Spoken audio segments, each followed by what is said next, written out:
Halo semua, Halo semua, Assalamualaikum Assalamualaikum warahmatullahi wabarakatuh. warahmatullahi wabarakatuh. Shalom, Om Shalom, Om Swastiastu, Namo Swastiastu, Buddhaya, Namo Salam Buddhaya, salam Kebajikan. kebajikan. Sebelumnya, Sebelumnya, perkenalkan kami perkenalkan dari kami kelompok dari 8 kelompok yang 8 yang merupakan merupakan bagian dari Prodi bagian Ilmu dari Prodi Administrasi Ilmu Negara Administrasi 2, Negara 2, angkatan tahun angkatan tahun 2022, 2022, ingin ingin mempresentasikan sebuah mempresentasikan studi sebuah diskusi kami diskusi yang kami berjudul yang berjudul Inflasi, Inflasi, Pengangguran, Serta Pengangguran, Kebijakan. serta Kebijakan. Kita lanjut nih Kita sob lanjut nih ke sob ke submateri yang submateri pertama. yang pertama. Materi yang pertama Materi yang adalah pertama adalah pengertian dan pengertian tingkat dan tingkat pengangguran. pengangguran. Yang Di mana mana materi ini akan materi ini akan dibacakan oleh dibacakan kakak oleh kita yang kakak bernama kita Kak yang bernama Riza dan Kak Fariza dan Najwa. Kak Najwa. Waktu dan tempat Waktu dan kami tempat kami silakan. silakan. Baik, terima kasih. Yang pertama, apa itu pengangguran? Pengangguran merupakan situasi ketika seseorang tidak bekerja, sedang berusaha mendapatkan pekerjaan, serta memiliki pekerjaan namun tidak produktif. Pengangguran juga dapat diartikan sebagai sebuah situasi ketika seseorang tidak memiliki pekerjaan. Pengangguran merupakan golongan dari angkatan kerja yang belum melakukan kegiatan yang dapat menghasilkan uang. Kemudian penyebab dari pengangguran. Yang pertama, besarnya angka kerja yang tidak seimbang dengan kesempatan kerja. Yang kedua, masyarakat atau warga negara tidak memiliki keterampilan tinggi serta tingkat pendidikan yang rendah. Yang ketiga, adanya kemajuan teknologi yang menggantikan manusia. Yang keempat, tenaga kerja yang ada di daerah dengan di kota tidak dimanfaatkan dengan seimbang. Yang kelima, pemerintah memberhentikan kebijakan mengirimkan tenaga kerja atau TKI ke luar negeri. Yang keenam, harapan terlalu tinggi untuk tenaga kerja. Yang ketujuh, PHK. Yang kedelapan, persaingan pasar global. Yang kesembilan, masalah geografis atau jauh dari perkotaan. Dan yang terakhir adalah kemiskinan. Kemudian dampak dari pengangguran, yaitu yang pertama, berpotensi membuat keuangan negara membengkak. Yang kedua, meningkatkan angka kriminalitas. Yang ketiga, dapat memunculkan konflik warga negara dengan pemerintah. Yang keempat, dapat menyebabkan kesenjangan kesempatan bekerja. Yang kelima, dapat menyebabkan seseorang kehilangan keahlian atau keterampilan. Yang keenam, menurunkan daya saing. Yang ketujuh, meningkatkan angka kemiskinan. Yang kedelapan, dapat menyebabkan kesenjangan sosial. Yang kesembilan, menyebabkan kondisi konflik di suatu negara tidak stabil. Dan yang terakhir, meningkatkan konflik dalam rumah tangga. Kemudian akan saya berikan ke Kak Riza. Oke, langsung saja masuk ke perkembangan tingkat pengangguran di Jawa Tengah. Survei Angkatan Kerja Nasional tahun 2022 yang dilakukan pada Februari dan Agustus 2022, jumlah penduduk usia kerja di Jawa Tengah naik dari 237 penduduk naik dari 237 ribu orang menjadi 27,49 juta orang. Dari jumlah ini dibagi dua kelompok, yaitu bukan angkatan kerja BAK dan angkatan kerja AK. Tercatat BAK turun dari 274 ribu orang menjadi 8,02 juta orang. Sedangkan AK naik 511 ribu orang menjadi 19,47 juta orang. Dari data AK dibagi menjadi dua kelompok, yakni orang bekerja dan pengangguran. Orang bekerja tercatat naik 555 ribu orang menjadi 18,39 juta orang. Kategori ini dibagi menjadi tiga, yakni orang bekerja penuh waktu meningkat 956 ribu orang menjadi 13,13 juta orang. Pekerja paruh waktu menurun 103 ribu orang menjadi 4,27 juta orang. Dan setengah pengangguran turun dari 298 ribu orang menjadi 0,99 juta orang. Sementara pengangguran turun 44 ribu orang menjadi 1,8 juta orang. Indikator ini menjadi tanda perbaikan ekonomi. Dilihat dari jumlah pekerja paruh waktu, pertumbuhan ekonomi yang terjadi 5,28% year on year. Berpengaruh terhadap penurunan pengangguran yang turun 44 ribu orang, sementara orang bekerja meningkat 555 ribu orang. Jumlah pengangguran di Jawa Tengah kian menurun seiring dengan pertumbuhan ekonomi pulihnya kondisi pandemi COVID-19. Catatan BPS Jawa Tengah, pengangguran di Jawa Tengah sempat mencapai 1,21 juta orang di Agustus tahun 2020, kemudian turun menjadi 1,13 juta orang di 2021 dan menjadi 1,08 juta orang di tahun 2022.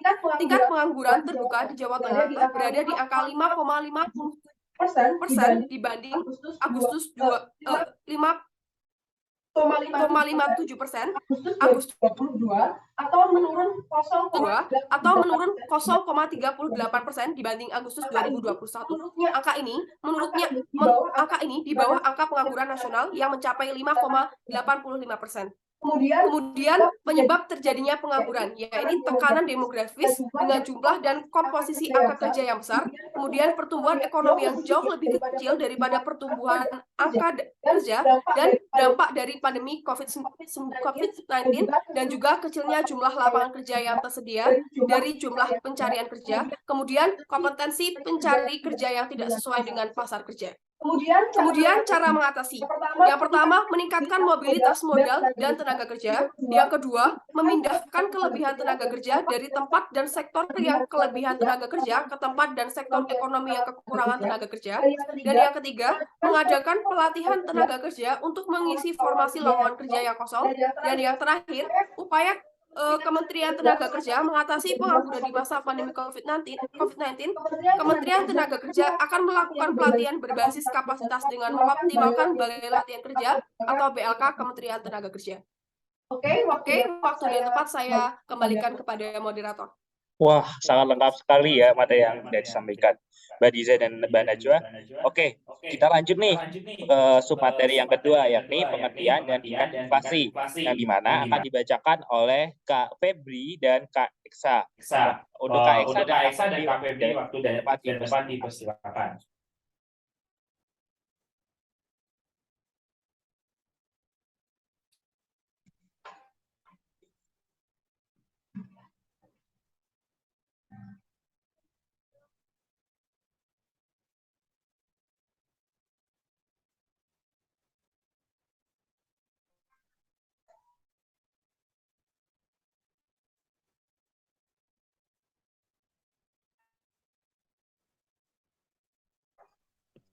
Terima kasih. Selanjutnya kita akan membahas tentang inflasi. Apa sih itu inflasi? Inflasi dapat diartikan sebagai kenaikan harga barang dan jasa secara umum dan terus-menerus dalam jangka waktu tertentu. Menurut Badan Pusat Statistik, pengertian inflasi dapat dikatakan sebagai kecenderungan naiknya harga barang dan jasa pada umumnya yang berlangsung secara terus-menerus. Jika harga barang dan jasa di dalam negeri meningkat, maka inflasi bisa terjadi. Naiknya harga barang dan jasa tersebut menyebabkan turunnya nilai uang. Dengan demikian, inflasi dapat juga diartikan sebagai penurunan nilai uang terhadap nilai barang dan jasa secara umum. Selanjutnya ada penyebab inflasi. Yang pertama, adanya permintaan yang meningkat. Yang kedua, jumlah uang yang beredar bertambah banyak. Yang ketiga, adanya biaya produksi yang meningkat. Yang keempat, terjadi campuran. Dan yang terakhir adalah inflasi terjadi karena adanya ekspektasi. Adapun dampak dari inflasi yaitu produsen mendapatkan kenaikan harga barang, harga umum barang dan jasa.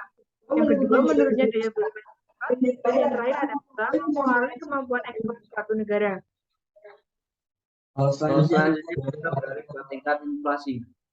Berdasarkan data, inflasi di Jawa Tengah pada triwulan 2 tahun 2022 tercatat sebesar 4,97%, meningkat dibandingkan triwulan sebelumnya.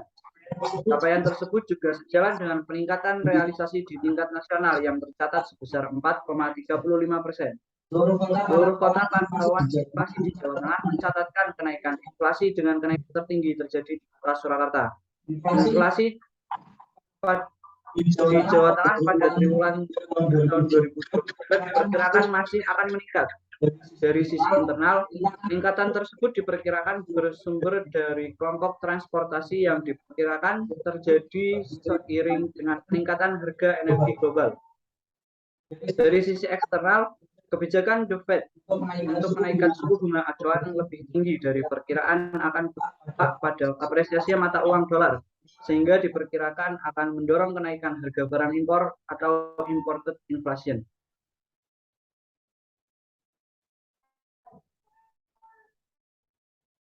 Selanjutnya, cara mengatasi inflasi itu sendiri. Satu, adanya kebijakan moneter. Dalam kebijakan moneter, Indonesia mengeluarkan kebijakan untuk menarik uang yang beredar di masyarakat. Hal ini dapat dilakukan dengan menjual surat berharga, meningkatkan jumlah uang beredar dari kas bank umum, atau meningkatkan suku bunga. Yang kedua, adanya kebijakan fiskal. Dalam kebijakan fiskal dapat berkaitan dengan penerimaan dan pengeluaran anggaran negara. Pemerintah dapat menaikkan tarif pajak dan melakukan penghematan terhadap pengeluaran pemerintah. Dan yang ketiga, yaitu dengan kebijakan lainnya selain moneter dan fiskal. Inflasi juga dapat dikelola dengan meningkatkan produksi, mempermudah impor barang impor, menstabilkan pendapatan upah, menetapkan harga maksimum, serta melakukan pengawasan dan distribusi barang. Ya, terima kasih. Oke, terima kasih buat Kak Eksa dan Kak Feby yang udah memberikan materinya nih. Kita lanjut nih ke materi terakhir. Lalu setelah terjadi inflasi dan pengangguran yang sering terjadi di daerah kita ini, bagaimana sih kebijakan dalam menangani inflasi dan pengangguran yang diberikan pemerintah? Nah, di sini saya mengambil dua kebijakan, yakni yang pertama, Peraturan Gubernur Jawa Tengah Nomor 36 Tahun 2015, yang di mana di dalamnya mengatur tentang pengendalian keuangan. Nah, di sini pemerintah provinsi melalui gubernur menciptakan bagaimana UMK dan UMP di setiap kabupaten itu bisa meningkat dan memberikan sebuah ekonomi bagi masyarakat sehingga masyarakat ini tidak timbul di atas tentang kemiskinan. Dan tentunya membuka peluang investasi dari luar daerah agar banyak sekali perusahaan-perusahaan dari luar yang masuk dan mendirikan pabriknya di Jawa Tengah. Tentunya akan sangat berpengaruh untuk mengurangi tingkat pengangguran di Jawa Tengah. Lanjut di tingkat nasional, ada Undang-Undang Nomor 13 Tahun 2003 yang dimana di dalamnya menekankan tentang ketenaga kerjaan dan upah, yang dimana undang-undang ini berusaha agar seluruh masyarakat Indonesia bisa mendapatkan pekerjaan yang layak, bisa mendapatkan pekerjaan dengan upah yang baik dan asuransi kesehatan yang diterima oleh masyarakat atau pekerja itu bisa diambil dengan cara yang mudah dan tidak membebani masyarakat. Selain itu di upah, pemerintah pusat berusaha agar di setiap kabupaten atau kota bisa menaikkan UMK atau upah minimum kabupaten sesuai dengan tingkat inflasi, sehingga nilai-nilai upah itu bisa memenuhi kebutuhan mereka. Mungkin dari materi yang ketiga cukup sekian. Kita lanjut ke kesimpulan yang akan disampaikan oleh Saudara Alfar. Berdasarkan hasil analisis data dan pembahasan yang telah dilakukan, maka dapat ditarik beberapa kesimpulan sebagai berikut. Yang pertama yaitu tingkat pendidikan adalah salah satu cara untuk mengurangi angka pengangguran, di mana daerah yang memiliki tingkat pendidikan yang tinggi akan diikuti dengan meningkatnya pembangunan ekonomi di daerah tersebut. Hasil penelitian ini menunjukkan variabel tingkat pendidikan memiliki pengaruh negatif dan signifikan terhadap tingkat pengangguran di Provinsi Jawa Tengah. Tingkat pendidikan yang tinggi dapat meningkatkan kemampuan seseorang dalam memperoleh peluang untuk mendapatkan pekerjaan sehingga menjadi faktor yang mengurangi pengangguran di Provinsi Jawa Tengah. Yang kedua, variabel upah berpengaruh negatif dan tidak signifikan terhadap tingkat pengangguran di Provinsi Jawa Tengah. Dapat dilihat dari koefisien regresi sebesar negatif 0,251.122. Hal ini berarti apabila variabel tingkat pendidikan Provinsi Jawa Tengah naik 1 tahun, maka akan mengakibatkan penurunan terhadap nilai pengangguran sebesar 0,25%.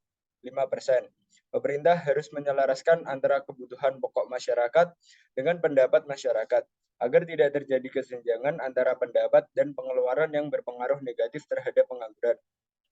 Dan yang terakhir, berdasarkan hasil analisis, variabel inflasi secara individu pada A sama dengan 0,10 mempunyai pengaruh positif dan tidak signifikan terhadap pengangguran di Provinsi Jawa Tengah.